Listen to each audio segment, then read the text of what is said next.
We're talking about Marion Suge Knight, famously described in the source as the man viewed by many as Diddy's longtime competitor in the hip-hop world, the famed founder of Death Row Records. A legend in his own right, for better or worse. Absolutely. What's particularly interesting, though, as noted by the source's contributor Megan Wright, is Suge Knight's own framing of his relationship with Diddy.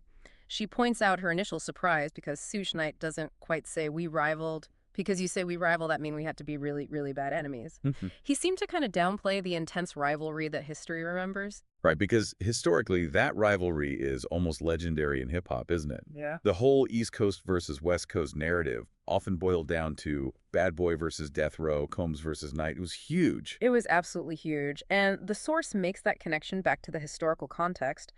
A classic and often cited example is the 1995 Source Awards. Oh yeah, the speech. Exactly. Where Suge Knight stood on stage and publicly dissed Combs and Bad Boy, essentially attempting to poach artists and declaring his style of dominance.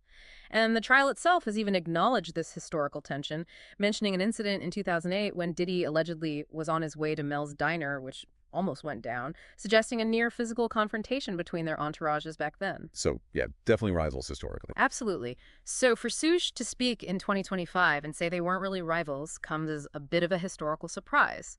As the source suggests, perhaps their vastly different and difficult current circumstances, one on trial for incredibly serious charges, the other serving a lengthy prison sentence, have maybe changed his perspective on that past intensity. Or maybe he's just rewriting history a bit. Who knows? Beyond that surprising framing of their history, Suge Knight also had a direct message for Diddy himself, speaking from prison. Yeah. What did he actually say? He offered words that, while, yeah, potentially unexpected given their past, seemed to convey a strange sort of understanding for Diddy's current predicament. The source quotes Suge Knight saying directly to Diddy, "I've been there sitting in no feels, and I know he feel that he don't have a friend in the world. Oh. None of them been to court, none of them help, so I'm quite sure you're in a lonely place right now."